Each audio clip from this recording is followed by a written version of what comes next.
Dear students, biotech का आज second lecture है और आज के लेक्चर में आप दो मेन टॉपिक डिस्कस करेंगे। फर्स्ट टॉपिक आपका होगा history of genetic engineering, then second topic आज का होगा बेसिक्स ऑफ जेनेटिक इंजीनियरिंग। ये हमारे दो टॉपिक आज के होंगे, बट इन टॉपिक को स्टार्ट करने से पहले मैं आपको बताना चाहता हूँ कि बायोटेक कैसे पढ़ेंगे आप। ठीक है, बायोटेक कैसे पढ़ेंगे ये क्वेश्चन मैं इसलिए पूछ रहा हूँ क्योंकि बायोटेक आप फर्स्ट टाइम पढ़ रहे हैं क्लास 12th में, वो भी डायरेक्टली पढ़ रहे हैं। ठीक है, इसके पहले जो क्लासेस थे आपके उसमें बायोटेक आपने कभी कुछ पढ़ा नहीं है। ठीक है, तो आपके लिए टोटली न्यू चैप्टर है और यहाँ पे जो आपके टॉपिक होंगे, जो यहाँ पे कॉन्सेप्ट्स होंगे वो टोटली डिफरेंट होंगे। ठीक है, डिफरेंट होंगे सो दैट आपको प्रॉब्लम आ सकती है। ठीक है, तो यहाँ पे आपको घबराना नहीं है। घबराना इसलिए नहीं है क्योंकि ये जो चैप्टर है इसमें टॉपिक डिफरेंट है, कॉन्सेप्ट डिफरेंट है, बट ये कॉन्सेप्चुअल चैप्टर है। यहाँ पे आपको प्रोसीजर मिलेंगे, यहाँ पे आपको अच्छे अच्छे कॉन्सेप्ट मिलेंगे जो आपको समझ में आ जाएंगे। ठीक है, इस चैप्टर में एक अच्छी बात ये होती है कि क्लास 12th स्टैंडर्ड में इस चैप्टर का बेसिक इन्फॉर्मेशन दिया गया है और बेसिक इन्फॉर्मेशन दिया गया है तो आपको ज़्यादा प्रॉब्लम नहीं होती है। वैसे मैं बता दूं कि बायोटेक अपने आप में एक कॉम्प्लिकेटेड सब्जेक्ट है। ठीक है, एक टफ सब्जेक्ट है, बट जो आपके क्लास 12th में दिया हुआ है वो ओनली इंट्रोडक्शन है बायोटेक का, तो आपको प्रॉब्लम नहीं होगी। लेकिन थोड़ा आपको अनयूजुअल लगेगा और अनयूजुअल लगने के वजह से थोड़ा सा आपको टाइम लगेगा इंटरेस्ट डेवलप करने में। ठीक है, क्योंकि मैंने पहले ही बताया आपको कि जो आपने पहले के बायोलॉजी के जो चैप्टर्स थे वो चैप्टर कहीं ना कहीं आप क्लास 6, 7, 8, 9, 10 में कहीं ना कहीं आप उसको एक बार उसका ओवरव्यू या उसके कुछ बेसिक्स आप पढ़ के और देन आप क्लास 11th और 12th में पढ़ते हैं। बट बायोटेक क्या है, बायोटेक फर्स्ट टाइम जो है क्लास 12th में सीधे इंट्रोड्यूस हो रहा है, तो थोड़ा सा आपको ये अनयूजुअल लगता है। ठीक है, अनयूजुअल लगता है, इसका मतलब ये नहीं कि ये समझ में नहीं आएगा, ये 100% समझ में आ जाएगा। ठीक है, ये मेरी गारंटी है। ठीक है, तो ये बायोटेक को लेकर मैं जो आपके दिमाग का जो क्वेश्चन है, जो दिमाग में आपके चल रहा है वो मैं क्लियर कर दिया। ठीक है, अब आते हैं हम टॉपिक को स्टार्ट करते हैं। टॉपिक में आज का टॉपिक हमारा क्या है, हिस्ट्री ऑफ जेनेटिक इंजीनियरिंग, और देन आफ्टर हम डिस्कस करेंगे बेसिक्स ऑफ जेनेटिक इंजीनियरिंग। ठीक है, और इन दोनों टॉपिक को डिस्कस करने से पहले एनसीईआरटी के कुछ पॉइंट्स हम डिस्कस करेंगे। आप biotech principle and process chapter में सेकंड पेज पे जब आएंगे आप, तो सेकंड पेज पे आपको कुछ टर्म मिलेंगे। वो टर्म एक्चुअली है क्या, asexual reproduction, sexual reproductions, traditional hybridization and last में आपको मिलेगा जेनेटिक इंजीनियरिंग। ये 4 टर्म है। फिर से एक बार रिपीट कर रहा हूँ, asexual reproduction, sexual reproductions, traditional hybridization और लास्ट में जो टर्म है वो है जेनेटिक इंजीनियरिंग। ये एक्चुअली में यहाँ पे ये जो चारों टर्म यूज़ किए गए हैं, ये चारों टर्म इसलिए यूज़ किए गए क्योंकि यहाँ पे हम इन सारे मेथड या टर्म से हम नए ऑर्गेनिजम्स बनाने वाले हैं। ठीक है, आपको ये तो पता ही है कि एसेक्सुअल सेक्सुअल रिप्रोडक्शन से ऑर्गेनिज्म डेवलप होता है, इवन ट्रेडिशनल हाइब्रिडाइजेशन से भी ऑर्गेनिज्म डेवलप होता है। आप जो आज स्टार्ट कर रहे हैं जेनेटिक इंजीनियरिंग, उससे भी ऑर्गेनिज्म का डेवलपमेंट होता है। कहने का मतलब ये जो चारों टर्म आपके सामने दिख रहा है, ये चारों टर्म जो है इनसे ऑर्गेनिजम्स डेवलप होंगे। ठीक है, ऑर्गेनिजम्स डेवलप होंगे, बट ऑर्गेनिजम्स की क्वालिटी कैसी होगी, उसमें चेंज कैसा होगा, उसमें सिमिलरिटी कैसे होगी, उसके बेसिस पे एक बार हम इसको कंपेयर करेंगे और इसमें हम बेस्ट बताने की कोशिश करेंगे। ठीक है, और इनको डिस्कस करने से पहले मैं आपको एक बात बता दूं कि जो अर्थ पे आज तक ऑर्गेनिज्म डेवलप हुए हैं, अर्थ पे जो भी ऑर्गेनिज्म आज तक डेवलप हुए हैं वो इसलिए डेवलप हुए हैं क्योंकि वेरिएशंस पॉसिबल था ऑर्गेनिजम्स के अंदर। ठीक है, ऑर्गेनिजम्स के अंदर वेरिएशन पॉसिबल था और उस वेरिएशन से एक यूनिसेलुलर प्रोकैरियोटिक सेल से आज इतने सारे ऑर्गेनिज्म अर्थ पे डेवलप हुए हैं। आपको ये तो पता ही होगा कि अर्थ पे जो फर्स्ट ऑर्गेनिज्म था वो था आपका यूनिसेलुलर था, प्रोकैरियोटिक सेल्स था, और वहाँ से और आज तक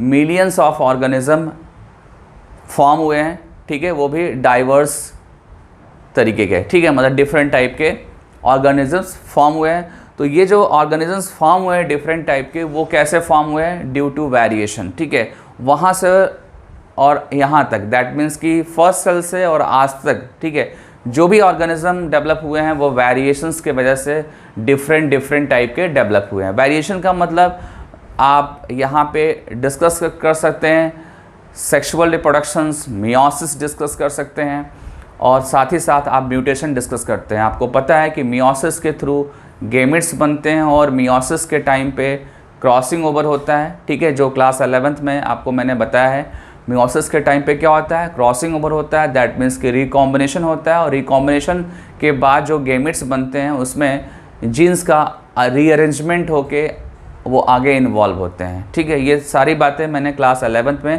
सेल साइकिल और सेल डिवीज़न चैप्टर में आपको बताया है, ठीक है। सेकेंड जो फैक्टर है वेरिएशन के लिए वो है म्यूटेशन, और म्यूटेशन के बारे में मैंने प्रीवियस लेक्चर में आपको बताया है। जब मैं आपको मॉलिकुलर बेसिस ऑफ इनहेरिटेंस पढ़ा रहा था तो वहाँ पे मैंने म्यूटेशन को जिक्र किया था। तो वो म्यूटेशन प्लस आपका ये जो मियोसिस है, ये सब जब इन्वॉल्व होते हैं तो वेरिएशंस पॉसिबल होता है, और वेरिएशन ही रिस्पॉन्सिबल है डिफरेंट टाइप के ऑर्गेनिजम्स के डेवलपमेंट के लिए, ठीक है। तो ये चीज़ ध्यान दीजिएगा कि डिफरेंट टाइप के जो ऑर्गेनिज्म डेवलप हो रहे हैं उनके पीछे भी नेचर का बहुत बड़ा प्लानिंग है, क्योंकि जो ऑर्गेनिज्म डेवलप हो रहे हैं नए नए, वो क्या है? मोस्ट एडवांस हैं, उनका सर्वाइवल ईजी है, वो एडॉप्ट हैं एनवायरनमेंट्स में, उनको कोई प्रॉब्लम नहीं हो रही है, तभी वो एग्जिस्ट कर रहे हैं। और ऐसा तभी हो सकता है जब वेरिएशंस होंगे, क्योंकि जैसे जैसे ऑर्गेनिजम्स को प्रॉब्लम होती है सर्वाइवल में, वैसे वैसे वो चेंज करने की कोशिश करता है। चेंज अगर पॉसिबल है देन उसी कंडीशन में चेंज वो कर पाएगा। कभी कभी ऐसा भी होता है कि चेंज पॉसिबल नहीं होता है तो सर्वाइवल टफ होता है, देन ऐसे ऑर्गेनिजम्स सर्वाइव नहीं कर पाते हैं। मैं एक बार फिर से आपको बता दूं कि जब चेंज होता है तो कुछ ऑर्गेनिजम्स में स्मूथली चेंज हो जाते हैं, और चेंज होने के बाद से वो ऑर्गेनिजम्स सर्वाइव कर जाता है। लेकिन कुछ ऐसे ऑर्गेनिजम्स हैं जो सर्वाइव नहीं कर पाते हैं क्योंकि उनके अंदर चेंज नहीं आता है, ठीक है। तो चेंज या वेरिएशन यही ऑर्गेनिजम्स को सर्वाइव करा रहा है, और ऑर्गेनिजम्स एडॉप्ट इसीलिए हो रहे हैं, ठीक है। एडॉप्टेशन जो हो रहा है वो इसीलिए हो रहा है क्योंकि उनके अंदर चेंजेस और वेरिएशंस हो रहे हैं। तो कहने का मतलब ये है कि जो चेंज है, जो वेरिएशन है, ये एक नेसेसरी पार्ट है एडॉप्टेशन के लिए, सर्वाइवल के लिए, ठीक है। तो ये जो वेरिएशन है ये इम्पॉर्टेंट फैक्टर है। सिमिलरली जब आप ये जो टर्म मैंने अभी बताया आपको, एसेक्सुअल, सेक्सुअल, ट्रेडिशनल हाइब्रिडाइजेशन और जेनेटिक इंजीनियरिंग, ये भी क्या है? एक रिप्रोडक्शंस के मेथड है। सारे के सारे क्या है? रिप्रोडक्शंस के मेथड है, जिसमें जो है आपका ट्रेडिशनल हाइब्रिडाइजेशन और जेनेटिक इंजीनियरिंग ये मैन मेड है, ये आर्टिफिशियल है, ठीक है। तो है तो ये रिप्रोडक्शन का मेथड, ठीक है, ऑर्गेनिज्म डेवलप करने का मेथड, ठीक है। तो सो दैट यहाँ पे इनको भी हम डिस्कस करेंगे, और डिस्कस करने के बाद हमको ये समझ में आ जाएगा कि कौन बेस्ट है मेथड रिप्रोडक्शन के लिए, ठीक है। जैसे आपको मैंने रिप्रोडक्शन इन ऑर्गेनिज्म में बताया था एसेक्सुअल और सेक्सुअल रिप्रोडक्शन के बारे में, तो वहाँ पे मैंने क्लियर कर दिया था कि सेक्सुअल रिप्रोडक्शंस बेस्ट है, क्योंकि सेक्सुअल रिप्रोडक्शंस में गेमिट्स का फॉर्मेशन होता है, गेमिट्स के फॉर्मेशन के टाइम पे क्रॉसिंग ओवर होता है, रिकॉम्बिनेशंस होता है, तो जो भी प्रोजनी बनेगा वो प्रोजनी कुछ चेंज के साथ बनेगा, जो भी प्रोजनी बनेगा वो कुछ चेंज के साथ वो बनेगा, ठीक है। और जब आप एसेक्सुअल रिप्रोडक्शन डिस्कस करते हैं तो उसके साथ प्रॉब्लम है। उसके साथ प्रॉब्लम ये है कि एसेक्सुअली रिप्रोड्यूस जो ऑर्गेनिज्म होते हैं उसके अंदर जो भी प्रॉपर्टी होती है, जो कैरेक्टर्स होते हैं, वो वांटेड भी होते हैं और अनवांटेड भी होते हैं, ठीक है। और वहाँ पे चेंज नहीं होता है, वहाँ पे जो मियोसिस प्रोसेस है या गेमिट्स फॉर्मेशन है वो एसेक्सुअल रिप्रोडक्शंस में नहीं होता है। ये जो गेमिट फॉर्मेशन का प्रोसेस है या क्रॉसिंग ओवर का प्रोसेस है, ये सब कहाँ पे पॉसिबल है? ये सेक्सुअल रिप्रोडक्शन में पॉसिबल है। एसेक्सुअल रिप्रोडक्शन में ऐसा कुछ भी नहीं होता है। तो जब ऐसा नहीं होगा एसेक्सुअल रिप्रोडक्शंस में, तो एसेक्सुअल रिप्रोडक्शंस के थ्रू जो ऑर्गेनिजम्स बनेंगे वो ऑर्गेनिजम्स के अंदर जो है अच्छी क्वालिटी भी होगी और बुरी क्वालिटी भी होगी, ठीक है। मतलब कि अनडिज़ायरेबल भी होगा और डिज़ायरेबल, दोनों क्वालिटी होगी, और वो अपने पेरेंट्स से ऑलमोस्ट आइडेंटिकल होंगे, ठीक है। वो पेरेंट्स से ऑलमोस्ट वो आइडेंटिकल होंगे। वेयर एज जब आप सेक्सुअल रिप्रोडक्शंस की बात करेंगे, सेक्सुअल रिप्रोडक्शंस में जो पेरेंट्स हैं और ऑफस्प्रिंग हैं उनमें डिफरेंसेस होते हैं, ठीक है। जो आपका ऑफस्प्रिंग है वो पेरेंट्स से कहीं ना कहीं डिफरेंट होगा, बिकॉज ये सेक्सुअली रिप्रोड्यूस हो रहा है। जो ऑफस्प्रिंग बॉर्न फॉर्म हो रहा है वो सेक्सुअली रिप्रोड्यूस हो रहा है। और आपको बताया कि सेक्सुअल रिप्रोडक्शंस के थ्रू जब प्रोड्यूस होता है ऑफस्प्रिंग तो वहाँ पे गेमेट फॉर्मेशन प्रोसेस होता है, मियोसिस होता है, और मियोसिस होगा तो क्रॉसिंग ओवर होगा, और वही क्रॉसिंग ओवर वेरिएशन के लिए रिस्पॉन्सिबल है। ठीक है, तो मैंने अभी जस्ट थोड़ी देर पहले बताया, जब मैं इंट्रोडक्शन दे रहा था आपको, तो मैंने बताया कि वेरिएशंस जो है वो सर्वाइवल और एडाप्टेशन के लिए अच्छे होते हैं। ठीक है ना, तो इसका मतलब ये है कि एसेक्सुअल और सेक्सुअल में बेस्ट कौन सा है? Sexual reproduction method. ठीक है, देन हम डिस्कस करते हैं हाइब्रिडाइजेशन के बारे में। ट्रेडिशनल हाइब्रिडाइजेशन मैंने ऑलरेडी डिस्कस कर लिया है जब आपको strategies for enhancement in food production chapter बताया था, तो वहाँ पे मैंने animal breeding topic discuss animal breeding का मेरा जो लेक्चर है, अगर आपको याद होगा तो अच्छी बात है, अदरवाइज़ आप एनिमल ब्रीडिंग का लेक्चर एक बार रिवाइज़ कर लीजिएगा, और जब आप रिवाइज़ कर लेंगे तो आपको समझ में आ जाएगा कि ये भी मेथड परफेक्ट नहीं है। ठीक है, कुछ ट्रेडिशनल हाइब्रिडेशन जो है कुछ जो है पैरामीटर्स पे ठीक है, बट बहुत सारे पैरामीटर्स पे ये परफेक्ट नहीं है। और इसकी भी एक मेजर डिमेरिट है, वो ये है कि यहाँ पर भी आपको क्या होता है कि डिज़ायरेबल और अनडिज़ायरेबल दोनों कैरेक्टर्स जो है नेक्स्ट जनरेशन में जाते हैं। ठीक है, ट्रेडिशनल हाइब्रिडेशन मेथड के थ्रू भी क्या होते हैं, डिज़ायरेबल और अनडिज़ायरेबल कैरेक्टर्स जो है नेक्स्ट जनरेशन में जाते हैं, और ऐसा हमको नहीं चाहिए। अगर हम परफेक्शन की बात करें तो परफेक्शन में बेटर ये होगा कि ऑफस्प्रिंग में ओनली डिज़ायरेबल कैरेक्टर्स हों, ओनली डिज़ायरेबल कैरेक्टर्स हो। अगर डिज़ायरेबल के साथ अनडिज़ायरेबल जा रहा है तो वो भी अच्छा नहीं है। ठीक है, बट कुछ हद तक, कुछ टाइम पीरियड तक ट्रेडिशनल हाइब्रिडाइजेशन अच्छा था, बट अब हमारा जो है रिसर्च का लेवल हाई हो गया है, हम अब परफेक्शन की तरफ जा रहे हैं, और परफेक्शन की तरफ जा रहे हैं तो हमको एसेक्सुअल, सेक्सुअल, ट्रेडिशनल हाइब्रिडाइजेशन इनको हम स्किप कर रहे हैं, क्योंकि इनसे हमको परफेक्शन नहीं मिल रहा है। ठीक है, इनसे हमको परफेक्शन नहीं मिल रहा है, सो दैट हम फाइनली क्या करेंगे, जेनेटिक इंजीनियरिंग टेक्निक ऑप्ट करेंगे। जेनेटिक इंजीनियरिंग टेक्निक ऑप्ट करने से ये बेनिफिट है कि जो हमको चाहिए वही ऑर्गेनिज्म हम डेवलप करते हैं। ठीक है, 100% हम परफेक्ट ऑर्गेनिज्म डेवलप करते हैं, जैसा आपका डिज़ायर है, जैसा आपको कैरेक्टर डिमांड है, उस कैरेक्टर के अकॉर्डिंग आप न्यू ऑर्गेनिजम्स डेवलप करते हैं। और ऐसा पॉसिबल तब है जब आप जेनेटिक इंजीनियरिंग के मेथड को आप फॉलो करते हैं। ठीक है, जेनेटिक इंजीनियरिंग के मेथड को फॉलो करेंगे तो आपको परफेक्ट आंसर मिलेगा। ठीक है, तो एक बार हम फाइनली बोल सकते हैं कि एसेक्सुअल, सेक्सुअल, ट्रेडिशनल हाइब्रिडाइजेशन से जो भी ऑर्गेनिज्म प्रोड्यूस हो रहे हैं वो हमारे गोल के अकॉर्डिंग, हमारे टारगेट के अकॉर्डिंग नहीं है।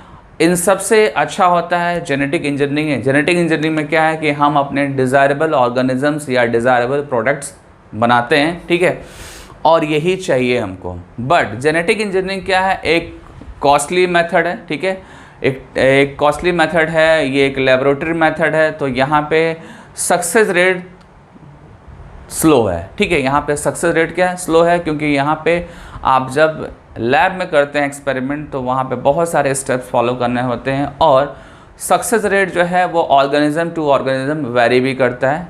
ठीक है, लोअर ऑर्गेनिज्म है तो वहाँ पे हम इजीली जेनेटिक इंजीनियरिंग प्रोसेस को परफॉर्म कर लेते हैं, बट जैसे ही आप हायर ऑर्गेनिजम्स पे अप्लाई करते हैं जेनेटिक इंजीनियरिंग को तो वहाँ पे प्रॉब्लम होती है, क्योंकि हायर ऑर्गेनिजम्स के अंदर ऑर्गन सिस्टम होते हैं, वहाँ पे कॉम्प्लेक्सिटी होती है ऑर्गेनिज्म के अंदर, तो उनको मैनेज करना कंपैरेटिवली टफ होता है। और जेनेटिक इंजीनियरिंग में बहुत सारे नॉर्म्स होते हैं, रूल्स होते हैं, उनको हम फॉलो करके ही हम एक लिमिट तक एक्सपेरिमेंट को परफॉर्म कर सकते हैं। ठीक है ना, और ये जो लिमिट है ये वर्ल्ड वाइड भी डिसाइड होता है और कंट्री के अकॉर्डिंग भी डिसाइड होता है। ठीक है, तो जैसा पूरी दुनिया चाहती है या हमारा जो कंट्री चाहता है उसके अकॉर्डिंग हम जेनेटिक इंजीनियरिंग के ऑब्जेक्टिव्स या एम को हम परफॉर्म करते हैं। ठीक है, उनसे रिलेटेड हम एक्सपेरिमेंट को करते हैं। ठीक है, तो जेनेटिक इंजीनियरिंग की लिमिट है, बट जो आपको रिजल्ट मिलेगा वो परफेक्ट रिजल्ट मिलेगा। ठीक है, मैंने अभी आपके सामने डिस्कस किया asexual, sexual, traditional hybridization and genetic engineering, ये टर्म्स मैंने डिस्कस कर लिए। और इसमें आपको मिला क्या, एट लास्ट आपको मिला कि अगर परफेक्शन वाइज देखें तो जेनेटिक इंजीनियरिंग से प्रोड्यूस जो ऑर्गेनिजम्स होंगे वो परफेक्ट होंगे, उसमें आपके डिज़ायरेबल कैरेक्टर्स होंगे। बट जेनेटिक इंजीनियरिंग को आपको मैंने बताया कि ये जो ऐसा मेथड है जिसमें बहुत सारे रूल्स हैं, ठीक है, कंट्री वाइज भी रूल्स हैं और वर्ल्ड लेवल पे भी बहुत सारे रूल्स और नाम्स हैं, उनको फॉलो करके हम एक्सपेरिमेंट को परफॉर्म करते हैं, ठीक है। तो यहीं पे इस टॉपिक को फिनिश करते हैं। अब हम आगे जाएंगे हिस्ट्री ऑफ जेनेटिक इंजीनियरिंग पे। हिस्ट्री ऑफ जेनेटिक इंजीनियरिंग को स्टार्ट करने से पहले मैं कुछ आपको प्रोसीजर बताऊंगा जेनेटिक इंजीनियरिंग से रिलेटेड, ठीक है। जेनेटिक इंजीनियरिंग से रिलेटेड जो प्रोसीजर बताऊंगा वो इसलिए बताऊंगा क्योंकि जो हिस्ट्री आप पढ़ने वाले हैं उस हिस्ट्री में बहुत सारे टर्म्स मिलने वाले हैं, ठीक है। वो जो टर्म्स हैं आप फर्स्ट टाइम सुनेंगे और फर्स्ट टाइम सुनेंगे तो आपको समझ में नहीं आएगा, ठीक है। तो हिस्ट्री ऑफ जेनेटिक इंजीनियरिंग को स्टार्ट करने से पहले एक आप फ्लो चार्ट देख लीजिए, ठीक है। फ्लो चार्ट एक्चुअली किसका है? ये फ्लो चार्ट है RDT का, मतलब रिकॉम्बिनेंट DNA टेक्नोलॉजी का है। और आपको पता है कि रिकॉम्बिनेंट DNA टेक्नोलॉजी जो है ये जेनेटिक इंजीनियरिंग का पार्ट है, ठीक है।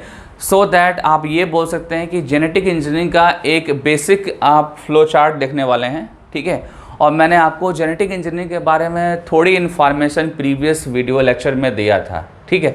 जब मैं आपको बताया था कि बायोटेक के 2 टेक्निक होते हैं, genetic engineering and chemical engineering. Chemical engineering that means कि बायो प्रोसेस इंजीनियरिंग, ठीक है। बायो प्रोसेस इंजीनियरिंग को ही केमिकल इंजीनियरिंग बोलते हैं।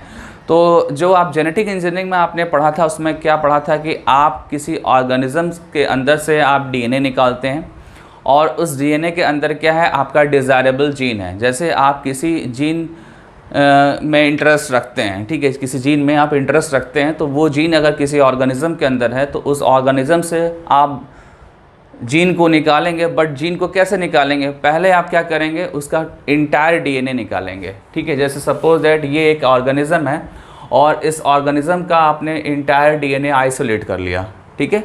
आइसोलेट करने के बाद से इसको एक पर्टिकुलर एंजाइम से, रिस्ट्रिक्शन एंडोन्यूक्लियस एंजाइम, जिसका सेकेंड नेम है restriction enzymes are molecular scissor, ठीक है। मॉलिकुलर सीजर इसलिए क्योंकि DNA एक मॉलिक्यूल है और इसको ये कट करने वाला है, सो दैट इसको हम क्या बोलेंगे, मॉलिकुलर सीजर बोलेंगे, ठीक है।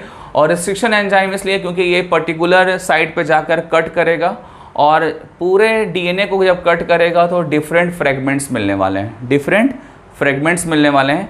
और ये जो फ्रेगमेंट्स होंगे, इन फ्रेगमेंट्स को वेक्टर के साथ, ठीक है, वेक्टर के साथ क्या करते हैं, लाइगेट कर देते हैं, मतलब कि ऐड कर देते हैं या जोड़ देते हैं उनको, ठीक है। और वेक्टर के साथ जब जोड़ेंगे तो क्या बनेगा, रिकॉम्बिनेंट DNA बनेगा। रिकॉम्बिनेंट या काइमेरिक DNA भी बोल सकते हैं आप, ठीक है।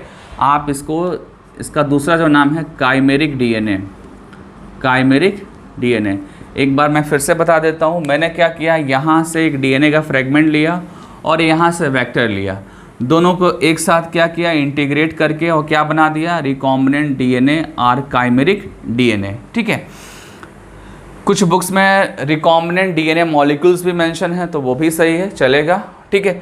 अब थोड़ा सा डिस्कस करते हैं कि वेक्टर क्या है। तो वेक्टर मैं बता दूं कि वेक्टर जो है ये नेचुरली भी प्रेजेंट होते हैं और ये आर्टिफिशियली भी बना सकते हैं आप इसको, ठीक है।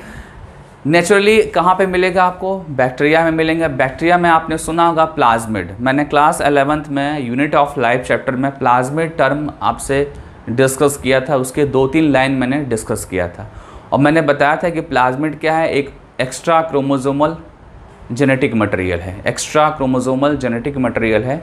और ये जो जेनेटिक मटेरियल है ये भी DNA ही है, ये भी डबल स्टैंडर्ड DNA है, ठीक है। बट ये मल्टीपल कॉपी में किसी बैक्टीरिया के अंदर प्रेजेंट होते हैं, मल्टीपल कॉपी में किसी बैक्टीरिया के अंदर प्रेजेंट होते हैं और ये भी रेप्लिकेट करते हैं, ये भी रेप्लिकेट करते हैं और ऑटोनोमसली रेप्लिकेट करते हैं। अगर इसको कोई सेल मिल जाएगा तो वो वहाँ पे जाकर रेप्लिकेट कर सकता है, ठीक है, क्योंकि सेल का वो जो रेप्लिकेशन का मशीनरी है या जीन एक्सप्रेशन का मशीनरी है उसको यूटिलाइज कर सकता है, ठीक है। मैं एक बार फिर से रिपीट कर दूं कि ये जो वेक्टर है किसी सेल के अंदर अगर जाएगा तो वहाँ पे ये सेल्फ रेप्लिकेट कर सकता है, ये एक्सप्रेस भी कर सकता है। वो एक्चुअली क्या करता है, उस ऑर्गेनिज्म के अंदर जाकर उसके पूरे जीन एक्सप्रेशन मशीनरी को यूज़ करता है। दैट मीन्स कि रेप्लिकेशन वाली मशीनरी, ट्रांसक्रिप्शन वाली machinery as well as translation वाली मशीनरी, ये सारे मशीनरी को वो डीएनए यूज़ करके और अपने मल्टीपल कॉपी बना सकता है और उससे प्रोटीन भी बना सकता है वो, ठीक है। तो ये कैपेबल है, इसलिए इसको क्या बोलते हैं, ऑटोनॉमसली डीएनए बोलते हैं। मतलब कि ये अपने अंदर खुद कैपेबिलिटी रखता है कि जाकर किसी ऑर्गेनिज्म के जीन एक्सप्रेशन मशीनरी को हाईजैक कर ले और अपने यूज़ में लाए वो, ठीक है। तो ये जो वेक्टर है, इस वेक्टर का एग्जाम्पल है प्लाज्मिड, और प्लाज्मिड कहाँ पे है, बैक्टीरियल सेल के अंदर है, ठीक है। प्लाज्मिड नेचुरली भी है और पॉपुलर भी है, ठीक है। इसको इजीली आप गेन कर सकते हैं, इसको आइसोलेट कर सकते हैं। और इसका फंक्शन क्या है प्लाज्मिड का, इस फॉरेन डीएनए को किसी अदर होस्ट सेल के अंदर ट्रांसफ़र करना, ठीक है। एक तरीके से प्लाज्मिड क्या है, प्लाज्मिड एक टैक्सी है। प्लाज्मिड क्या है, एक टैक्सी है। वेक्टर क्या है, एक टैक्सी है। जैसे आप टैक्सी में बैठते हैं और एक प्लेस से दूसरे प्लेस जाते हैं, सिमिलरली यहाँ पे प्लाज्मिड भी क्या करेगा, फॉरेन डीएनए, दैट मीन्स कि ये जो फ्रेगमेंट ऑफ डीएनए मिल रहा है इनको लेकर दूसरे प्लेस पे जाएगा। वो प्लेस क्या है, ये नीचे बनाया हुआ ऑर्गेनिज्म, ये जो दिख रहा है आपको, ये एक बैक्टीरियल सेल है, ये एक होस्ट ऑर्गेनिज्म है। इस होस्ट ऑर्गेनिज्म के अंदर ये जो प्लाज्मिड है, ठीक है, वो इस फॉरेन डीएनए को लेके जा रहा है, ठीक है। तो ये चीज़ ध्यान दीजिएगा। प्लाज्मिड सिंपली एक एग्जाम्पल है वेक्टर का। वैसे आप इन जनरल बोलेंगे तो क्या बोलेंगे, वेक्टर बोलेंगे, ठीक है। वेक्टर का एग्जाम्पल है प्लाज्मिड, और ये प्लाज्मिड बैक्टीरियल सेल में है। ये ऑटोनोमसली रेप्लिकेट भी कर सकता है, ये एक्सप्रेस भी कर सकता है। इसकी जो मेन एबिलिटी है वो ये है कि किसी भी डीएनए फ्रेगमेंट को एक जगह से दूसरी जगह ट्रांसफ़र कर सकता है। सो दैट समझने के लिए इसको आप बोल सकते हैं कि ये क्या है, जीन टैक्सी है। क्या है, जीन टैक्सी है ये, ठीक है। ये जो जीन टैक्सी या सीजर जो वर्ड यूज़ किया, ये समझने के लिए यूज़ किया। अगर देखा जाएगा तो ऐसा कोई नाम नहीं होता है। आप हायर क्लासेस में जाएंगे, जब आप एमएससी, पीएचडी या एमबीबीएस करेंगे तो वहाँ पे ये टर्म नहीं यूज़ होते हैं। ये आपके 12th स्टैंडर्ड में आपको समझाने के लिए ये टर्म्स यूज़ किए जाते हैं, ठीक है। अच्छा, जब आप एनसीईआरटी पढ़ोगे तो एनसीईआरटी में एक एग्ज़ाम्पल दिया है, वो है example human health and disease से। ह्यूमन हेल्थ एंड डिजीज़ में आप मलेरिया टॉपिक पढ़ते हैं। मलेरिया का जो कॉजेटिव एजेंट होता है वो होता है प्लाज्मोडियम, ठीक है। क्या होता है, प्लाज्मोडियम। और वो जो प्लाज्मोडियम है वो किसके हेल्प से आपके बॉडी में इंटर करता है, वो इंटर करता है मॉस्किटो के हेल्प से, ठीक है। मॉस्किटो के हेल्प से आपके बॉडी में वो प्लाज्मोडियम जाता है, ठीक है। तो मॉस्किटो क्या हो गया, एक वेक्टर हो गया। मॉस्किटो क्या हो गया, एक वेक्टर हो गया। और वो जो वेक्टर है वो प्लाज्मोडियम को आपके बॉडी में इंट्रोड्यूस कर रहा है। सिमिलरली वेक्टर भी क्या कर रहा है, डीएनए, फॉरेन डीएनए फ्रेगमेंट को किसी होस्ट सेल, डीएनए इसलिए है क्योंकि ये बाहर से आप ले रहे हैं, ठीक है। इस होस्ट सेल के लिए ये फॉरेन डीएनए है, ठीक है, क्योंकि इस सेल का डीएनए अपना खुद का है और इसके अंदर ये फॉरेन डीएनए आ रहा है, तो इसलिए इसको फॉरेन डीएनए बोल रहे हैं, ठीक है। फॉरेन डीएनए भी बोल सकते हैं और एलियन डीएनए भी बोल सकते हैं। यहाँ पे आप लिख सकते हैं कि ये क्या है, फॉरेन डीएनए है, ठीक है, आर एलियन डीएनए है। एनसीईआरटी जब पढ़ेंगे तो एलियन डीएनए भी मेंशन है। ये जो एलियन डीएनए है या फॉरेन डीएनए है, ये इस होस्ट के लिए है, क्योंकि होस्ट में ये नहीं है, ये होस्ट से बाहर से आ रहा है। कौन लेके आ रहा है, वेक्टर लेके आ रहा है, ठीक है। इसलिए ये क्या है, फॉरेन और एलियन डीएनए है, ठीक है। अब क्या होगा, जब ये आएगा, आने के कई मेथड है। जब ये आएगा यहाँ पे, ठीक है, ये जो रिकॉम्बिनेंट डीएनए मॉलिक्यूल है, जब इस होस्ट के अंदर आएगा तो उसके आने के डिफरेंट मेथड हैं, ठीक है, जिसको मैंने शॉर्ट में क्या लिखा है, इंट्रोड्यूस करना और ट्रांसफॉर्म करना। ट्रांसफॉर्मेशन में भी बहुत सारे मेथड मैं आगे के लेक्चर्स में बताऊंगा, बट सिंपली आपको यहाँ पे ये समझना है कि रिकॉम्बिनेंट डीएनए मॉलिक्यूल जो है वो होस्ट के अंदर आ रहा है, ठीक है। आ रहा है तो वहाँ पे आप ध्यान देना कि जैसे ही आएगा तो अब क्या होगा कि इस होस्ट में नया डीएनए आ जाएगा और ये जो होस्ट है ये मॉडिफाई कर जाएगा, ठीक है। जैसे ही उस होस्ट सेल के अंदर फॉरेन डीएनए आ जाएगा तो वो जो ऑर्गेनिज्म है वो मॉडिफाई हो जाएगा, और ऐसे ऑर्गेनिज्म को आप क्या बोलेंगे, जेनेटिकली मॉडिफाइड ऑर्गेनिज्म बोलेंगे। क्या बोलेंगे, जेनेटिकली मॉडिफाइड ऑर्गेनिज्म। और यहाँ पे जैसे ही फॉरेन डीएनए आएगा वो मल्टीप्लाई भी कर सकता है और अपने अकॉर्डिंग प्रोटीन बना भी सकता है। दैट मीन्स कि वो जीन एक्सप्रेशन भी कर सकता है और अपने मल्टीपल कॉपी बनाता है, जिसको आप क्लोनिंग बोलते हैं। ध्यान देना आप, यहाँ पे मैंने दो तरह के रिजल्ट्स आपके सामने लिख रखे हैं। पहला रिजल्ट है कि मल्टीपल कॉपी डीएनए के बनाना, दूसरा जो रिज़ल्ट है वो ये है कि प्रोटीन बनाना वाया जीन एक्सप्रेशन।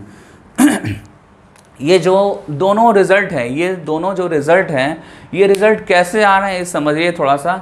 जब आप वेक्टर लेते हैं, ठीक है, जब आप वेक्टर ले रहे थे तो वेक्टर जो ले रहे थे उसमें भी टाइप है, उसमें भी टाइप है। वेक्टर के जो टाइप हैं वो क्या है, क्लोनिंग वेक्टर और एक्सप्रेशन वेक्टर, ठीक है।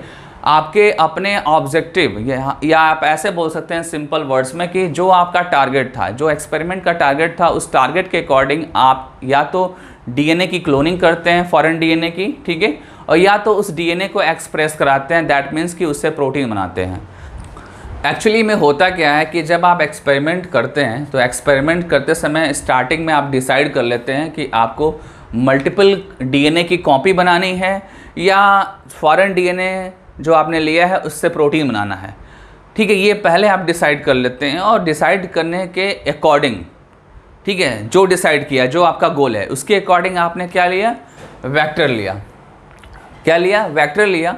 और वेक्टर जब लिया तो उसके अकॉर्डिंग यहाँ पे लास्ट में आपको रिजल्ट मिलेगा। अगर आपने ये टारगेट रखा है कि हमारा जो फॉरेन डीएनए है उसके मल्टीपल कॉपी बनाने हैं, तो उस कंडीशन में आप क्या करते हैं, क्लोनिंग वेक्टर लेते हैं। आप क्या लेते हैं, क्लोनिंग वेक्टर, ठीक है। और अगर आपका टारगेट ये है कि उस फॉरेन डीएनए का प्रोटीन बनाना है, उसको एक्सप्रेस कराना है, जैसा कि आपको molecular basis of inheritance chapter में आपको मैंने बताया था कि डीएनए एक्सप्रेस करते हैं, आपने पढ़ा भी है एक्सप्रेशन।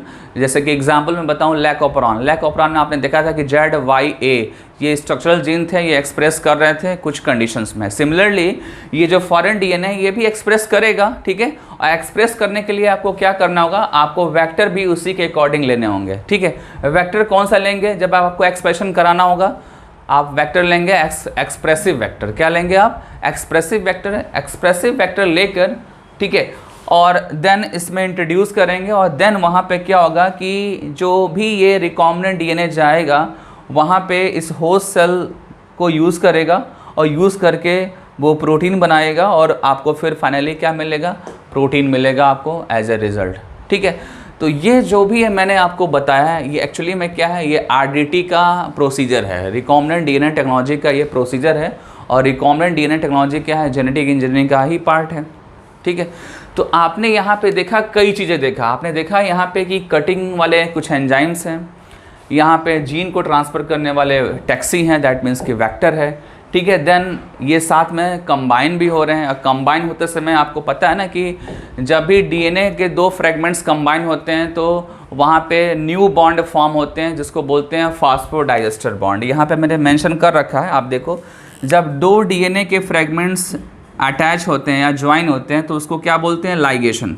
ध्यान दो आप, यहाँ पे आप देख रहे हैं ये फॉरेन डीएनए है और ये आपका वेक्टर का मॉलिक्यूल है, दोनों लाइगेट कर रहे हैं। तो लाइगेशन के लिए क्या होता है, बॉन्ड इन्वॉल्व होता है। लाइगेशन के लिए बॉन्ड इन्वॉल्व होता है और बॉन्ड कौन सा होगा, फॉस्फोडाइएस्टर बॉन्ड होगा, ठीक है। और कटिंग जब करते हैं, जैसे यहाँ पे आप कटिंग कर रहे थे, इंटायर डीएनए को कट करके आप फ्रेगमेंट में कन्वर्ट कर रहे थे, तो कटिंग के लिए एंजाइम है ये रिस्ट्रिक्शन एंडोन्यूक्लियोसिस। और कटिंग किसको करेगा, फास्फोडाइएस्टर बॉन्ड को करेगा, फास्फोडाइएस्टर बॉन्ड को ये कटिंग करेगा, ठीक है। तो यहाँ आपने देखा कि एंजाइम है, ये एंजाइम डीएनए को कट करके फ्रेगमेंट्स में कन्वर्ट कर रहा है और कट किसको कर रहा है, ये फास्फोडाइएस्टर बॉन्ड को कट कर रहा है। और यहाँ पे वही फास्फोडाइएस्टर बॉन्ड जो है ये फॉर्म हो रहा है, लेकिन एंजाइम कौन सा यूज़ हो रहा है, लाइगेज। ये आपने यहाँ पे देखा कि लाइगेज एंजाइम फ्रेगमेंट्स को जोड़ने का काम कर रहे हैं और कटिंग करने का काम रिस्ट्रिक्शन एंडोन्यूक्लियोसिस कर रहे हैं, ठीक है। तो ये दो बेसिक एंजाइम है जो रिकॉम्बिनेंट डीएनए टेक्नोलॉजी में यूज़ होते हैं। और रिकॉम्बिनेंट डीएनए टेक्नोलॉजी में आपने बहुत सारे स्टेप्स देखे, ये स्टेप्स प्लस ये जो एंजाइम है इनका आपको यूज़ कहाँ पे मिलेगा, हिस्ट्री ऑफ जेनेटिक इंजीनियरिंग में। जब आप history of genetic engineering topic study करेंगे, रीड करेंगे, तो वहाँ पे एंजाइम्स और प्रोसीजर के बारे में मिलेगा। और इसीलिए मैंने एंजाइम्स और प्रोसीजर्स को पहले बता दिया, अदरवाइज़ आपको हिस्ट्री ऑफ जेनेटिक इंजीनियरिंग आपको रटना होता है, ठीक है, क्योंकि आपको समझ में आता नहीं कि कहाँ पे कौन एंजाइम इन्वॉल्व हो रहा है, कहाँ पे कौन सा स्टेप इन्वॉल्व हो रहा है। तो जब आप हिस्ट्री ऑफ जेनेटिक इंजीनियरिंग पढ़ते तो आपको प्रॉब्लम होती है, इसलिए मैंने उसको पहले बताया है बेसिक्स को, basic of recombinant DNA technology को, ठीक है। जब आप हिस्ट्री ऑफ जेनेटिक इंजीनियरिंग में जाएंगे तो वहाँ पे एनसीईआरटी में आप जब देखेंगे तो एनसीईआरटी में चैप्टर नंबर 11 दैट मीन्स कि बायोटेक्नोलॉजी प्रिंसिपल्स एंड प्रोसेस में जब आप जाएंगे तो वहाँ पे उस चैप्टर के पहले एक पेज मिलेगा जहाँ पे आपको हार्बर्ट बोयर और स्टैनले कूहन के बारे में इंफॉर्मेशन मिलेगी। एक बार फिर से रिपीट करता हूँ, chapter number 11 biotechnology principles and process, ये जो आपका चैप्टर है, इस चैप्टर से पहले एक पेज मिलेगा जिस पेज पे आपको हार्बर्ट बोयर और स्टैनले कूहन से रिलेटेड आपको कुछ हिस्ट्री का पार्ट मिलेगा जो रिलेटेड किससे है, जेनेटिक इंजीनियरिंग से रिलेटेड है, ठीक है। अच्छा, ये जो कहानी है, हिस्ट्री है, ये स्टार्ट कैसे होती है? ये स्टार्ट होती है हार्बर्ट बोयर से। हार्बर्ट बोयर जो है 1966 में ये University of California San Francisco में असिस्टेंट प्रोफेसर की पोस्ट पे ज्वाइन किए, ठीक है। University of California San Francisco में ये क्या किए, एज ए असिस्टेंट प्रोफेसर ये ज्वाइन किए और वहाँ पे ये स्टार्ट किए स्टडी करना। किसके ऊपर स्टडी करना स्टार्ट किया? रिस्ट्रिक्शन एंडोन्यूक्लियसेस। रिस्ट्रिक्शन एंडोन्यूक्लियसेस की प्रॉपर्टी पे स्टडी किया इन्होंने, और जब स्टडी किया तो उनको ये पता चला कि रिस्ट्रिक्शन एंडोन्यूक्लियसेस जब कट करते हैं डीएनए फ्रेगमेंट को तो वो एंड पे स्टिकी एंड क्रिएट करते हैं, ठीक है। एंड पे वो स्टिकी एंड क्रिएट करते हैं और ये कटिंग का जो तरीका था स्टिकी एंड वाला, ये इनको पता चला कि कुछ इस तरीके से ये कटिंग करते हैं, ठीक है। स्टिकी एंड क्या होता है मैं आगे के क्लासेस में आपको बताऊंगा, उससे आपको परेशान होने की ज़रूरत नहीं है। आपको सिंपली ये समझना है कि जब कटिंग होते हैं तो जो एंड होते हैं वो एंड अगर स्टिकी एंड है तो आपके रिकॉम्बिनेंट डीएनए टेक्नोलॉजी में वो हेल्प करेंगे। अगर end of DNA fragments blunt हो जाएंगे तो वो रिकॉम्बिनेंट डीएनए टेक्नोलॉजी के अकॉर्डिंग सूटेबल नहीं होगा। हमेशा सूटेबल कौन सा होता है? जिस पर्टिकुलर डीएनए फ्रेगमेंट का एंड जो है स्टिकी होता है वही सूटेबल होता है, ठीक है। ये चीज़ ध्यान देना होगा। और स्टिकी एंड को के बारे में पता चला इनको, ठीक है ना। और ये स्टिकी एंड कैसे बन रहा है? वो बन रहा है रिस्ट्रिक्शन एंडोन्यूक्लियसेस एंजाइम के कटिंग से, ठीक है। और उसी एंजाइम के बारे में या उस एंजाइम की प्रॉपर्टी पे ये स्टडी कर रहे थे और स्टडी करते समय उनको स्टिकी एंड के बारे में पता चला, ठीक है। देन जैसे ही पता चला तो उन्होंने क्या किया, दैट मीन्स कि हार्बर्ट बोयर ने क्या किया, स्टैनले कूहन से एक मीटिंग रखा, ठीक है। एक मीटिंग रखा और मीटिंग में अपने नॉलेज को, अपने रिसर्च को शेयर किया, ठीक है। अपने नॉलेज और अपने रिसर्च को स्टैनले कूहन से शेयर किया। जब शेयर किया तो स्टैनले कूहन ने बोला कि मैं भी कुछ ऐसा ही वर्क कर रहा हूँ बट मेरा जो है वर्क थोड़ा अलग है। और उनका वर्क एक्चुअली में क्या था, उनका वर्क प्लाज्मिड पे था, ठीक है। ये जो प्लाज्मिड है, इस प्लाज्मिड के बारे में वो स्टडी कर रहे थे। और जब स्टडी कर रहे थे तो ये पता चला कि प्लाज्मिड जो है बैक्टीरिया सेल्स के अंदर फ्रीली जो है फ्लो करते हैं, बैक्टीरिया सेल के अंदर फ्रीली फ्लो करते हैं। और ये क्या है, ये एक डीएनए है, ये एक डबल स्ट्रैंडेड डीएनए है और इनके नंबर बहुत सारे एक बैक्टीरिया सेल्स के अंदर होते हैं, मतलब मल्टीपल कॉपीज़ में ये होते हैं, ठीक है। तो ये जो प्लाज्मिड के बारे में पता किया, देन प्लाज्मिड को ये माना कि ये वेक्टर की तरह काम कर सकते हैं, दैट मीन्स कि ये जीन टैक्सी की तरह काम कर सकते हैं, ठीक है। और फिर क्या हुआ कि जब अपनी प्लाज्मिड वाली स्टोरी हार्बर्ट बोयर को शेयर किया तो हार्बर्ट बोयर ने बोला कि आप तो प्लाज्मिड को काट सकते हैं और जब आप कट करेंगे तभी आप उसमें नया कोई डीएनए का फ्रेगमेंट आप ऐड कर सकते हैं, ठीक है। जैसे हमने यहाँ बताया था आपको, फॉरेन डीएनए वेक्टर के साथ क्या हो रहा था, लाइगेट हो रहा था, ज्वाइन हो रहा था। तो ये तो ज्वाइनिंग तभी पॉसिबल होगा जब आप इस सर्कुलर डबल स्टैंडर्ड डीएनए को आप कट करेंगे। जब कट करेंगे तो वहाँ पर भी कौन सा एंजाइम यूज़ होगा, रिस्ट्रिक्शन एंडोन्यूक्लियसेस, ठीक है। तो यहाँ पे भी कटिंग के लिए रिस्ट्रिक्शन एंडोन्यूक्लियसेस एंजाइम की ज़रूरत पड़ेगी। और ये चीज़ बताया किसने बताया, हार्बर्ट बोयर ने कूहन को बताया। और जैसे ही बताया, ठीक है, जैसे ही बताया उसके बाद से कूहन एक्साइटेड हो गए कि अरे ये तो बहुत अच्छी बात है। और जब बहुत अच्छी बात है तो आपको इसका एडवांटेज भी मिलना चाहिए। तो एडवांटेज कैसे मिला, एडवांटेज ऐसे मिला कि उन्होंने क्या किया कि कोई फॉरेन डीएनए लिया, उन्होंने मीन्स कुहन ने, स्टैनले कुहन ने एक फॉरेन डीएनए लिया और इस फॉरेन डीएनए को इस प्लाज्मिड के साथ ऐड करके एक नया डीएनए बनाया जिसको हम क्या बोलते हैं, रिकॉम्बिनेंट डीएनए बोलते हैं। क्या बोलेंगे, रिकॉम्बिनेंट डीएनए बोलते हैं। और इस रिकॉम्बिनेंट डीएनए को दूसरे किसी होस्ट ऑर्गेनिज्म में ट्रांसफ़र किया, दूसरे किसी होस्ट ऑर्गेनिज्म में ट्रांसफ़र किया, ठीक है। जब ट्रांसफ़र किया तो वहाँ पे जाकर वो एक प्रोटीन बनाया, ठीक है, या वहाँ पे वो जो रिकॉम्बिनेंट डीएनए है मल्टीप्लाई किया, ठीक है। तो कहने का मतलब कि स्टेनले कुहन ने क्या किया कि फर्स्ट जो है रिकॉम्बिनेंट ऑर्गेनिज्म डेवलप किया। जब आप स्टेनले कुहन की जब स्टोरी पढ़ते हैं तो उसमें यही पता चलता है कि फर्स्ट जो है रिकॉम्बिनेंट या ट्रांसजेनिक ऑर्गेनिज्म जो है किसने डेवलप किया, हार्बर्ट बोयर और स्टेनले कुहन। ये कैसे डेवलप हो गया, जब ये रिस्ट्रिक्शन एंडोन्यूक्लियस और प्लाज्मिड पे स्टडी कर रहे थे उसी टाइम पे ये फर्स्ट ट्रांसजेनिक ऑर्गेनिजम्स या फर्स्ट रिकॉम्बिनेंट ऑर्गेनिज्म डेवलप हुआ, ठीक है। तो ये आपकी हार्बर्ट बोयर से रिलेटेड इन्फॉर्मेशन है और कुछ इन्फॉर्मेशन आपके बायोटेक चैप्टर में भी है। एक बार मैं दिखाना चाहता हूँ आपको, आप देख लोगे तो शायद आपको ज़्यादा कॉन्फिडेंट फील करोगे आप। ये जो आपके सामने दिख रहा है, ठीक है ना, एनसीईआरटी में ये जो पेज है, यहाँ पे ये सारी स्टोरी लिखी हुई है, ठीक है। और जब आप इस चैप्टर के नेक्स्ट पेज पे आते हैं तो यहाँ पे भी कुछ इन्फॉर्मेशन हार्बर्ट बोयर से और स्टेनले कुहन से रिलेटेड कुछ इन्फॉर्मेशन है, मैं आगे अभी बताऊँगा उसको। हार्बर्ट बोयर एंड स्टेनले कुहन से रिलेटेड एनसीईआरटी की जो इन्फॉर्मेशन है उसको एक बार देखते हैं। एनसीईआरटी ने बोला है कि हार्बर्ट बोयर एंड स्टेनले कुहन ने एक फर्स्ट रिकॉम्बिनेंट ऑर्गेनिज्म डेवलप किया जिसके अंदर यूज़ किया प्लाज्मिड किसका यूज़ किया, ई कोलाई सेल का प्लाज्मिड यूज़ किया और उस प्लाज्मिड के साथ एक एंटीबायोटिक रेजिस्टेंस जीन को लिया, ठीक है।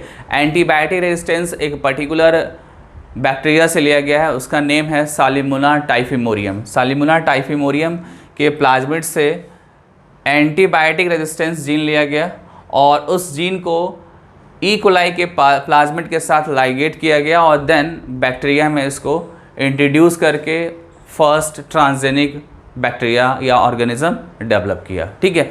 तो एक बार इस लाइन को फिर से समझ लीजिए आप।